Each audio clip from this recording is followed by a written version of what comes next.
Well, good morning everyone, it's Charles here from Charles and Photography.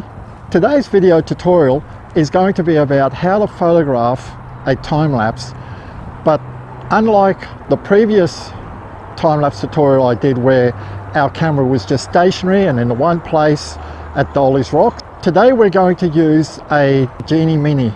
Now this allows us, through the use of an app on our phone, to rotate our camera, whether it is anti-clockwise or clockwise, so that we're not just stationary in the one place. So for example, as the sun sets, we could actually be tracking the sun across the sky, and it actually gives us a nice feeling of motion and all that. Today it's around just before 9 o'clock.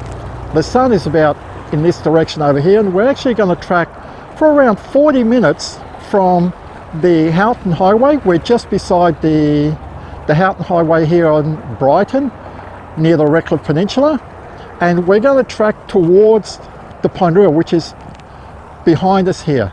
So we're going to track probably around 90 degrees, so it'll give us a nice panning motion, and this thing allows us to do that. So what do we need for today's exercise? A very sturdy tripod. If you have a flimsy tripod, then you have to make sure that it's nicely secured. There's a bit of breeze around, and what I do tell people is if you've got a tripod that you think that's going to waver a bit, try to anchor it down. A lot of the cheaper tripods have like a little hook in the middle, so use a weight or your backpack and put it in the middle, or if it comes in like a little A-frame in the middle, some of the cheaper tripods do that, then use an old sock and put some gravel, some sand, and wrap that around that base, so that'll actually secure the tripod down. I have a Manfrotto 055 XP Pro. It weighs over 2 kilos, so it's not going to go anywhere on me. We don't have a ball head on our tripod today because we have to put a leveling base, which is one of these things. Now these come in two flavors. This way here, where you've got little adjusting knobs on the side here to make sure that everything's nice and level, or they come like in a cup shape where you undo the nut and you level the cup until it's perfectly level and then secure it down. Now I've already leveled my tripod as good as I can. It has a little spirit level on here. This will make sure that we're 100% level in all directions, because the last thing you want is, as you pan around, for the horizon to taper down one way or the other. It really doesn't look good, and this is very hard to fix in post-processing, because as the angle moves, it'll actually it could start in one direction and tilt in another. So this will be very hard to do. Also, in today's tutorial, we're not just going to be using Adobe Lightroom CC. We're going to be using a program called LRT Time-Lapse. Now, this is a paid program, but if you're only using up to 400 photos when you're trialing it, you won't have to pay. Once you hit that magical 400 number, you will have to pay for the program. So today's exercise, we're not going to go to 400. So if you're doing something like this, you can trial it out and see if you like it. But rest assured, if you're really getting to time-lapse, this is the #1 program to use. There's a lot of tutorials on the internet. The creator of it has actually made tutorials on the internet, and he speaks very slowly, very clearly, and they are very easy to understand. This will be part 1, and in part 2, when I go back home into my office, I will show you how I import the photos into Lightroom, and then how we edit the photos between Lightroom and LRT Time-Lapse. These two programs work very well together. Now, last video, we didn't use any filters at all. It was an introductory to time-lapse, but today we're actually going to use filters. The sky is actually quite bright, so we'll actually use an ND Grad filter for the sky, but don't worry too much. Like I'm saying, today we're going to be using filters. If you don't have filters, you can actually use these in Lightroom. Now, this is the beauty about LRT time-lapse. it actually comes with preset ND filters in there. There's 4 of them that you can use. And I will show you this in post-processing, that you have to be very careful what you do in Lightroom, because some of the editing that you do in Lightroom cannot be carried over into all your photos. So you have to be very careful what you do. But I will explain all this in part 2. Now, another thing, when we photographed the time-lapse at Dolly's Rocks, we were using a shutter speed of around 640th of a second. There was quite a bit around, and I'll play now the video, just a short clip, and you'll see how the water is very choppy. Now, can you see how the water is choppy here? This is because we photographed at a very fast shutter speed. Today, we're going to try to keep our shutter speed to a maximum of about 1/320th of a second. And the lowest we really want to go is around 1/40th of a second. The clouds today are not very detailed. They're fairly smooth because there's quite a bit of wind up there. So if we drop our shutter speed too low, let's say to 1/4 of a second or something like that, and we pan around, because we've got such a slow shutter speed, we're going to lose all that detail information in the clouds. So this is something you have to be mindful of. And on the other side of the thing, we don't want too fast of a shutter speed, or else we just get that choppiness in the water. We're going to start off by just putting a 6-stop ND filter on there, and we're going to see what our shutter speed looks like at ISO 100, and we'll see what the shutter speed is. And we're going to use an f-stop of between about f8 and f11. Now, if our shutter speed is too low, I will actually take off the ND filter and just use the ND grad. So let's set up the tripod. So first, we'll put on our leveling base.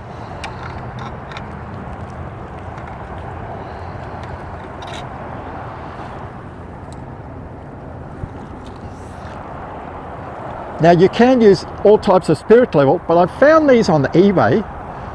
So it gives you left and right and up and down. But when you're putting it that way, you've got the whole stabilizer. You've got two-way spirit level. And you can see here, I've actually drilled a little hole. This hole fits right in the center where the Genie Mini and then the bald head will go on. So it's a little hack that I've done, so it actually sits nicely in the middle. Now we're just going to check to make sure that everything is level. Okay, so it's actually telling me that the leveling base is tilting to the left. So we're actually going to fix that now.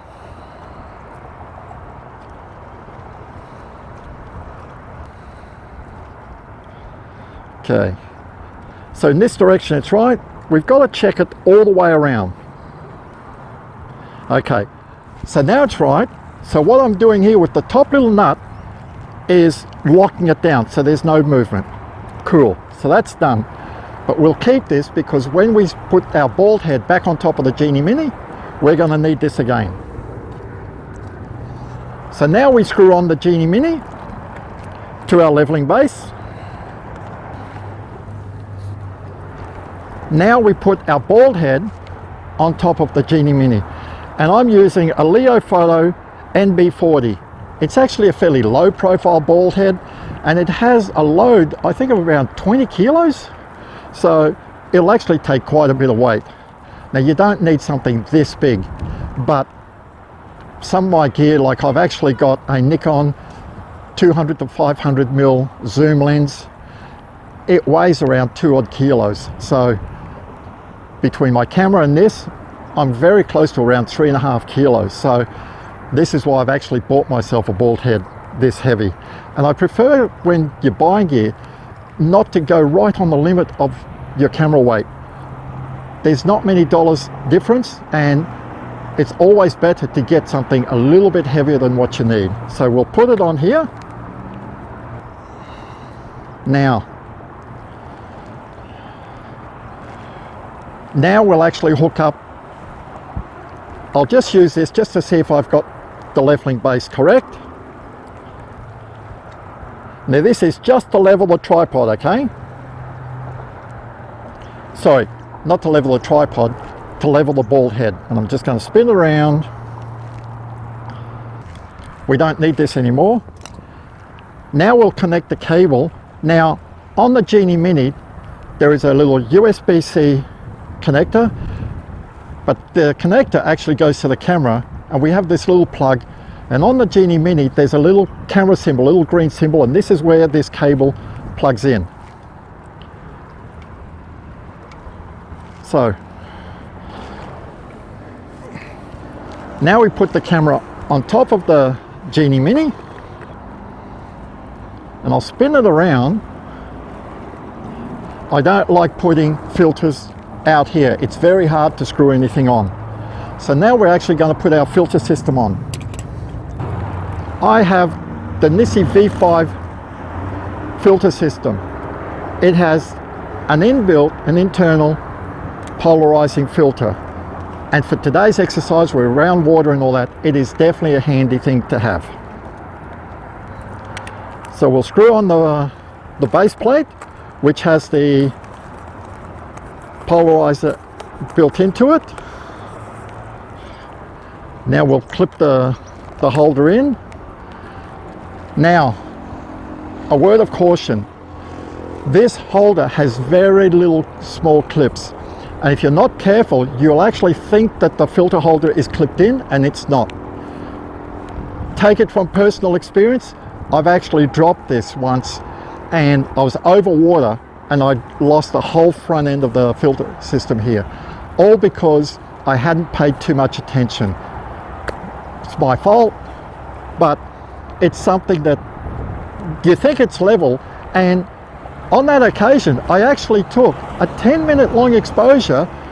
I was there for around half an hour, and it was just sitting there.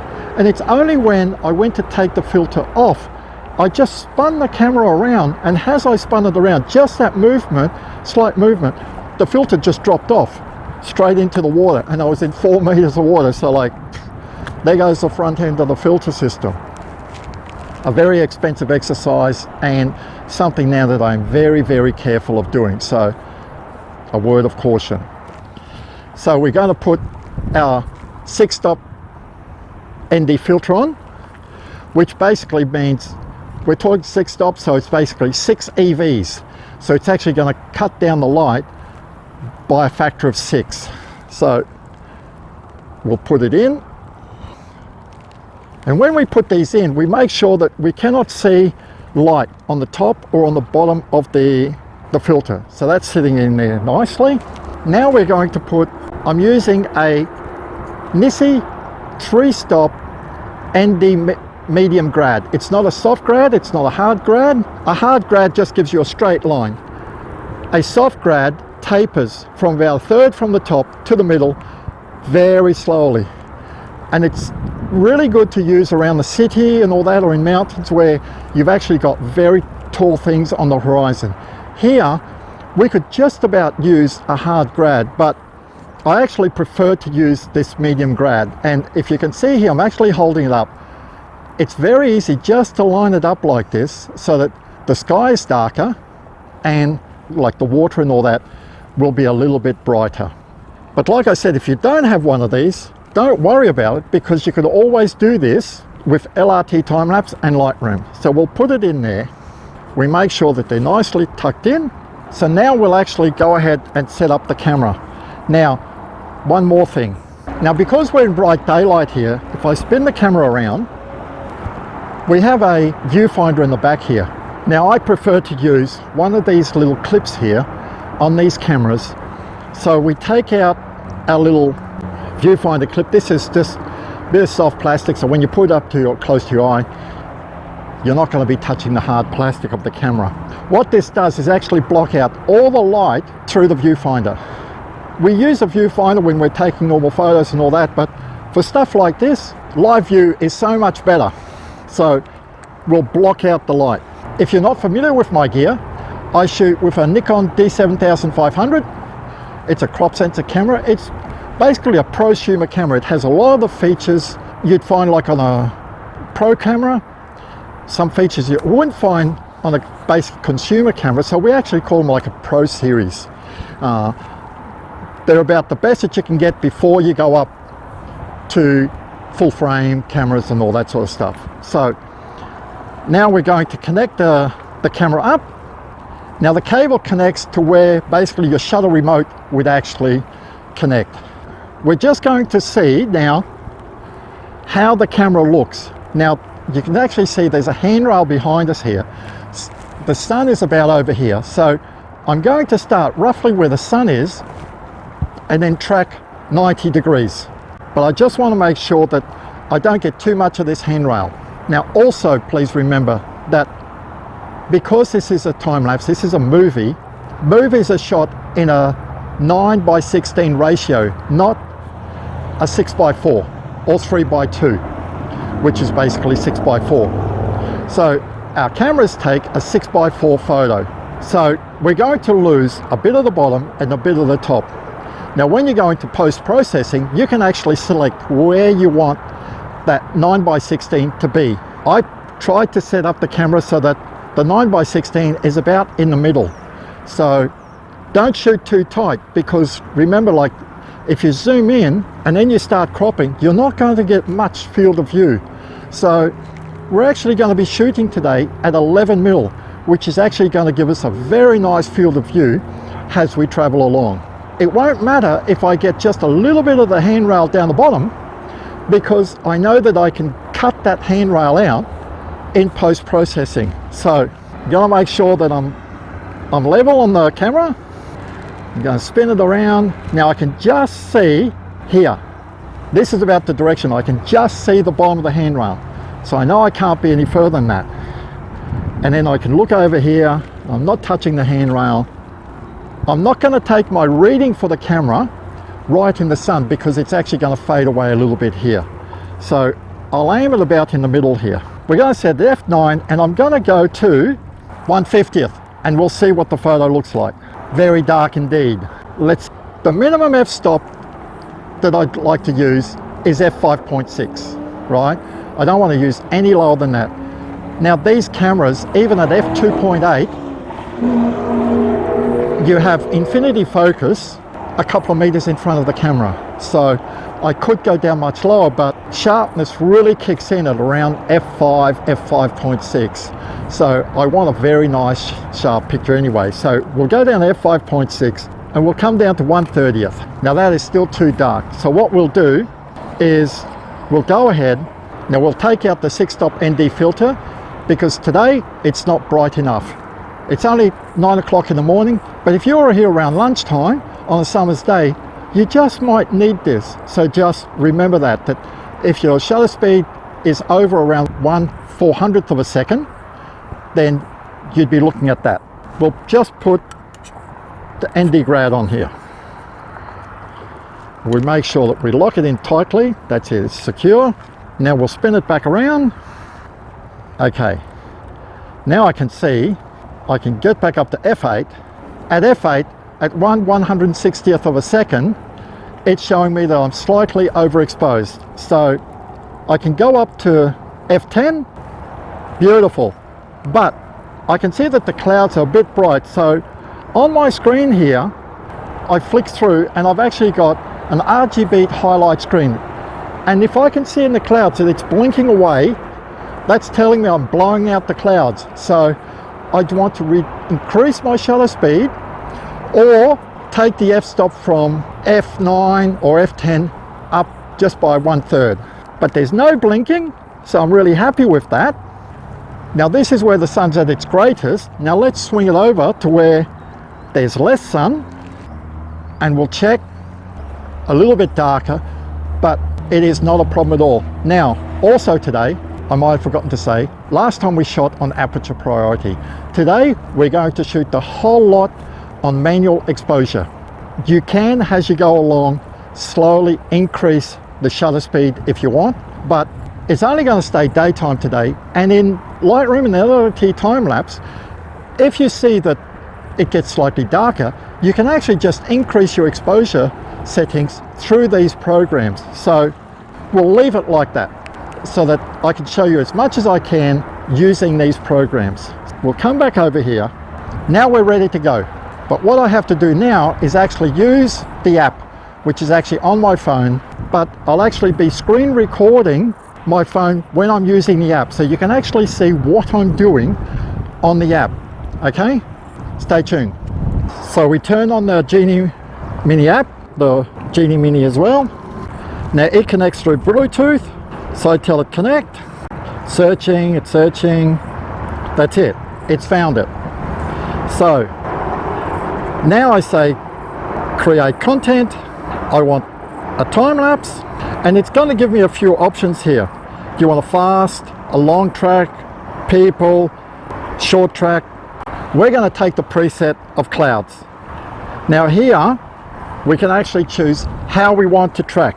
Do you want to track it clockwise or anti-clockwise? We want anti-clockwise. We're actually going from right to left. So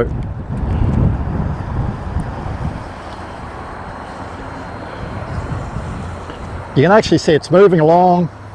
I'll just leave it stop. Wherever it's going to stop, that's it. Now I'm gonna bring it back to about 90 degrees. So it's at 91. We'll see where. Now I've actually rotated it back to the start point because this is the important part. Now I undo the ball head a little bit and just swing it round until I can just see the handrail. Beauty. This is it. Now let's see what 90 degrees gives us. I grab the little camera icon and I'll swing it round. It's showing me 91 degrees. This is what live view is so good for. That's giving me a very nice view. So we bring it back round.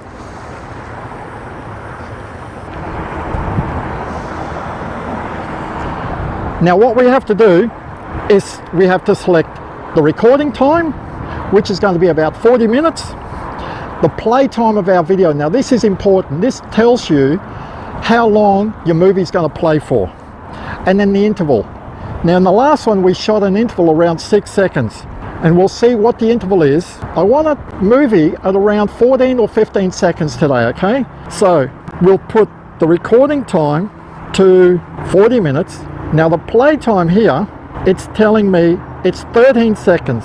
My interval is 6 seconds. So we'll come down to a 5-second interval. Okay, now it's telling me play time is 16 seconds. I'm 1 second lower, but this is only a tutorial today. If you were doing this seriously, you'd put at least a 6 or 7 second interval. But this is to show you guys how we do this. So we've got 16 seconds play time.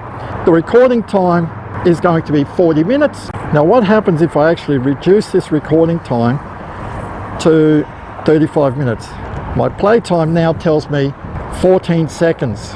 Okay, we'll set it at that. It's going to run for 35 minutes. It's going to have a 14-second play time. Now in the app here you can actually set what you want your frame rate to be, because remember you're making a video. So I've actually set the app up here 24 frames per second. So for every 24 photos I take, it'll give me 1 second of video. Now we're ready to go. I will take it off live view, and once we press OK, the camera will start going. So we press OK. That's it. 1, 2, 3, that's it. So remember there's a 5-second interval per photo. So it's already telling me I've moved 1 degree.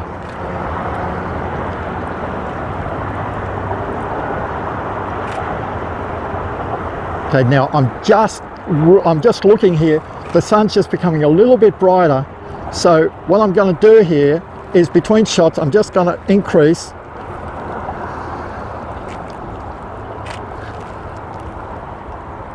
to 200th of a second. Okay, I've just given myself a little bit of a buffer here.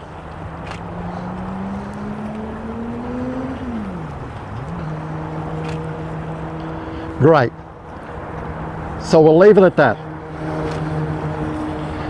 Now we can just keep on going. We've started the Genie Mini. I shouldn't be touching the camera. The cycle's going. We're going to run for 35 minutes. So it's 25 past 9. At 10 o'clock, it's going to stop. Now the difference between doing these is that on the old one, we were using a timer. So if we wanted to increase our time lapse from 30 minutes to 40 minutes, it was no big deal. This one here, however, once we've actually programmed it, we cannot stop it. So it's just going to run for 35 minutes. If we wanted to run it for more than 35 minutes, we're just going to be stuck on the end here and just leave it go.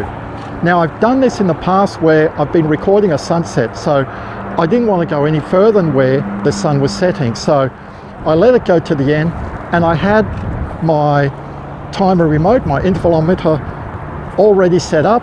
As soon as the Genie Mini finished recording, I quickly unplugged it, plugged in the timer remote, kept the cycle going at the same exposure time and the same interval.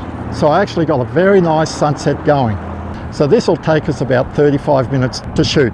So we'll stop now and we'll come back when the 35 minutes are up. Now, I'm briefly going to stop the video and then start again to actually give you guys an idea of what the time lapse is going to look like, the angle that we're shooting at, okay? Okay, so this is roughly where we're going to start, and we slowly pan around to about here. Now, of course, remember that because this is a mobile phone, you're not seeing too much of the clouds. We're actually going to be seeing a lot more of the sky here. But this just gives you an idea of the distance that 91 degrees is going to give us. So it should look quite nice. We've got the tide coming in. By the time the camera gets over here in about half an hour, there will be quite a bit more water. Now there's still people over there, so we might just see like little figures just moving in and out of the shot. So that's it. It's going. It's been going for 5 minutes now. We'll come back in half an hour and the time lapse will have finished. Now, if you've got any comment or any questions about like what I've done, just leave me a comment on this YouTube video. I also post this to Facebook, so leave me a comment. If you've got a question, fire away. This is why I do these, to help people get more into photography. I used to do a lot of workshops, but because of a lifestyle change and health change, I've decided to do more YouTube videos just to help people get into photography. And I've been taking photos for a long time. I've been doing workshops for nearly 10 odd years, and it's time basically not for a career change, but just a change in what I do. And because of, like I said, my health isn't too good, I can't do as many workshops anymore, so I've decided to put more energy into really giving back to the photography community everything that I've learned over these many years that I've been taking photos. So if you got any questions, I always tell people when they come to photography workshops, there's never such a thing as a dumb question or a silly question. If you're asking it, it's because you don't know. So if I've explained something and you go like, oh, what does he mean? Put it in the comments section and say, hey Charles, what did you mean about this? Or how do you really do this? Because I saw it, but I really didn't understand how you do it. And I'll try my best to actually help you understand all of this. I'm here to help you guys. See you in half an hour. Okay, so it's just after 10 o'clock now. The Genie Mini's finished recording a 35-minute time lapse. Now we're just going to pack up our gear and go home. I'll download the photos to my computer. I'll put a link at the bottom of this video to part 2, which will be the editing stage of this time lapse. So if you like this video, subscribe to my YouTube channel down there, and I'll see you next time. This is Charles for Charles N Photography.